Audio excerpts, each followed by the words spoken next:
At ngayon naman, syempre, JC, welcome po sa favorite na segment, ang SSS Boss Believe Kami Sa'yo. Nako, dito pag-uusapan po natin ang lahat ng proyekto at programa ng SSS. And this morning, nako, exciting, lalo na dun sa mga kababaihan. Alam naman natin, medyo talamak na rin ang teenage pregnancy. Mamaya pag-uusapan natin, pero related pa rin yan sa topic natin today. Dahil ngayon, malalaman natin ang maternity benefits ng SSS. Ito yung paborito mong benefits, Dayan. Ako, JC, malayo pa. Bata pa tayo. And of Biro lang course, kita.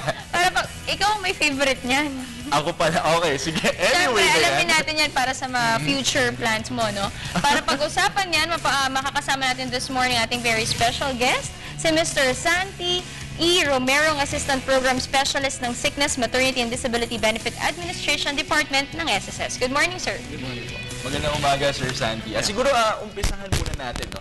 Ano nga ba yung basehan noong maternity benefits? Kasi minsan, no, kapag binibigyan natin ng maternity benefits dahil doon sa pagbubuntis o dahil ba doon sa panganganak, bakit, sir, nagbibigay ang SSS ng benefits? Actually, isa tong benepisyo na binibigay ng SSS para doon sa mga kababaihang miyembro na hindi nakapagtrabaho, sanhi ng panganganak nga, and o yung tinatawag na pagkakuna.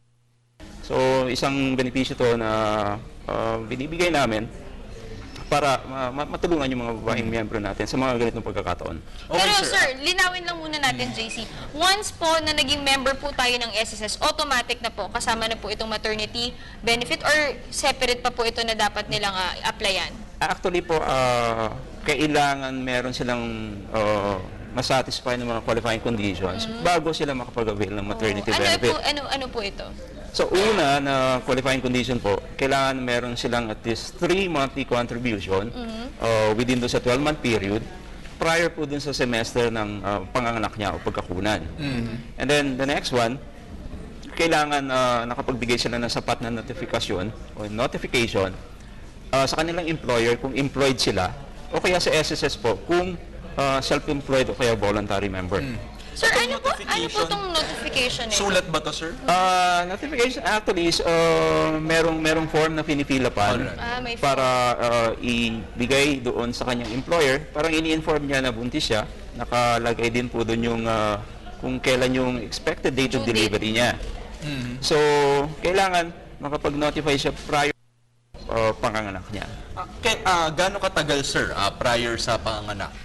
Actually, at least 60 days from the date of conception, pwede nang mag-notify yung mga female members natin. O kaya, basta makapag-notify siya prior sa delivery, okay ho yun, walang problema.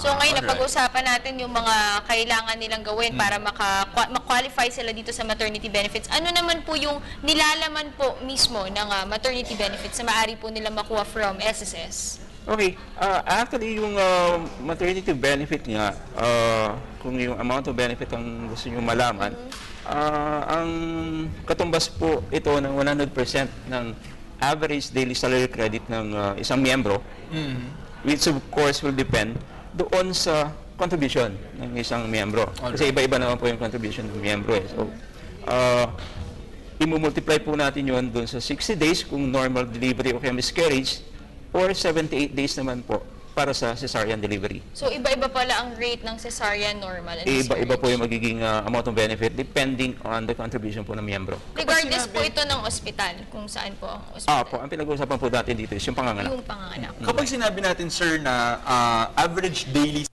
base sa contributions, anong ibig sabihin nito, sir? Di-divide natin yung monthly na sweldo? Hindi po. Meron po kasing tinatawag na monthly salary credit yung mga miyembro. So, kung ano po yung compensation nila, may katumbas po na salary credit yan na yun po yung nakapost doon sa record ng isang miyembro. So, kukuhanin po natin yung 6 highest monthly salary credit niya, i-add natin yon and then i-divide ng 180, yun po yung makukuha natin na average daily salary credit. So, since 100% po yun, i-multiply na lang siya kung 60 days siya kung normal or miscarriage and 78 days kung cesarean. Ito naman, JC, tanungin natin, paano kung kunyari may asawa po kayo, tapos yung asawa nyo, siya po ang miyembro ng SSS, maaari rin po ba siya mag-claim ng maternity benefit at ang asawa po niya ay buntis pero hindi naman po miyembro ng SSS? Okay, ang lalaking miyembro ay hindi pwedeng mag-file ng maternity benefit. So, babae lang. Oo. Ang maternity benefit po ay para sa mga kababaihang miyembro ng SSS na na-satisfy nila yung mga qualifying conditions bago mag-file ng maternity benefit. Qualifying kung kasal o hindi kasal. So, basta mabuntis Basta ka. buntis. Ang pinag-uusapan po dito is kung legitimate ba na nagbuntis siya o nanganak. So, wala akong pakialam yung Basta SSS buntis. kung dalaga man siya na nanganak or whatever. Right. Okay. Pwede rin po ba mag-avail ng maternity benefit po yung mga self-employed, yung voluntary member? Opo. Voluntary and self-employed po ay pwedeng mag-avail ng maternity benefit.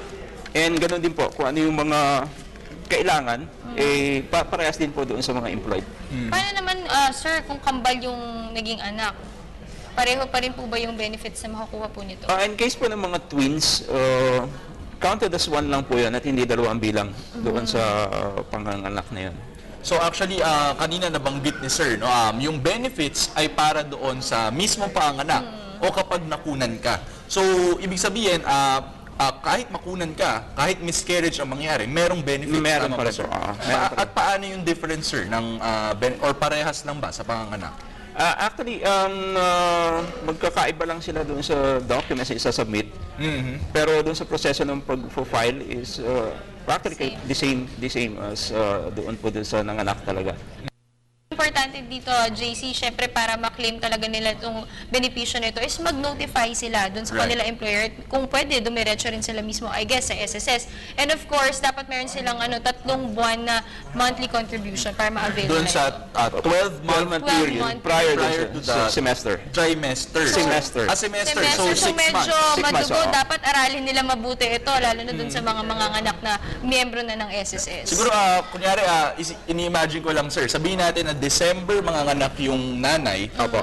Tapos, ibig sabihin nun, dapat meron siyang 3 monthly contributions mula May, Pausog tayo. pausog ng January. Tama ba yun? So, At pausog ng May ng previous year. So kung pala. halimbawa sinabi mo kasi December siya nanganak, so ang i-exclude po natin is yung July to December, Right. and then we are going to count 12 months backward.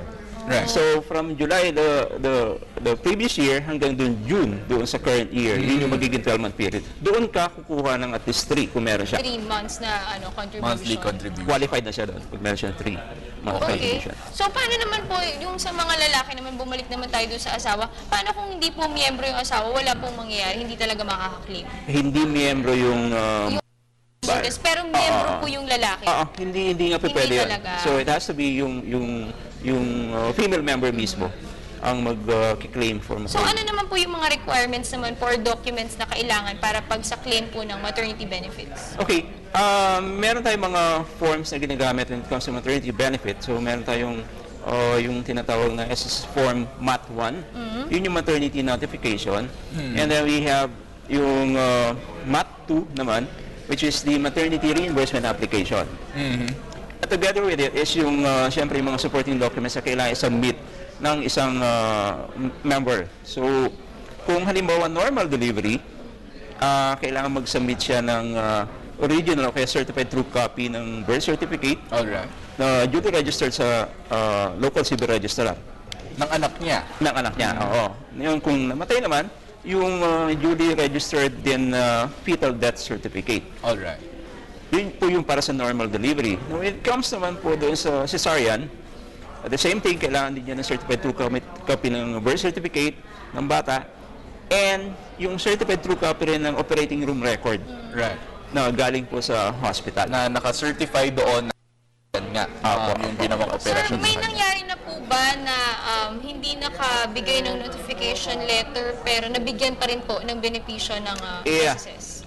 Kasi right now, ang ginagawa po doon sa mga ganong claim na hindi nakapag-notify prior sa delivery, kinakandakan po ng investigation.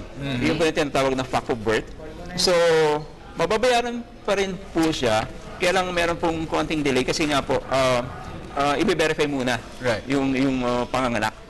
Yun po yung disadvantage kung hindi ka pa nakapag-notify. Kasi medyo madidelay ng konti, umaantala ng konti yung pagpaprocess ng claim mo. Sabihin natin, sir, na nakapag-notify yung miyembro na buntis siya. Pero after nung birth ay hindi siya nakapag-claim agad. Meron ba tayong deadline na pwedeng habulin pa yung claim eventually? Apo. Actually, mahaba yung prescriptive period filing ng maternity benefit. So, 10 years from the date of delivery Right. o kaya miscarriage. So, mahabang panahon yung pag-file ng maternity benefit. So, kumbaga, siguro naman doon sa period na yun, makakapag-file na siya ng maternity claim niya. Sir, so naging experience nyo po, parte po ng SSS, ano po yung kalimitang nakakaligtaan po o nakakalimutan ng mga kababaihan sa pagpa-file ng maternity benefit? Yun nga. Mostly, ang nangyayari, hindi sila nakakapag-notify prior So, sa delivery. notification letter talaga. Kaya nga, every time na we conduct seminars, we advise them na once na nakumpirma naman nila na buntis na sila, Mag-submit na kagad. makakapag-notify na sila agad para pagdating po ng pag-claim ng maternity benefit, wala na po maging problema. Ayun. So, yung sinabi nyo kanina, sir, na 60-day period, hindi yun restrictive. Kumbaga, pwede kahit the moment na makita mo sa pregnancy test na pregnant ka, pwede mo nang i-report. Pwede na kagad. At least 60 days na nalaman na buntis siya. 60 days is 2 months, di ba? So, 2 months na nalaman pregnant ka, pwede ka na mag-notify. Alright. And pwede basta prior sa delivery, walang problema.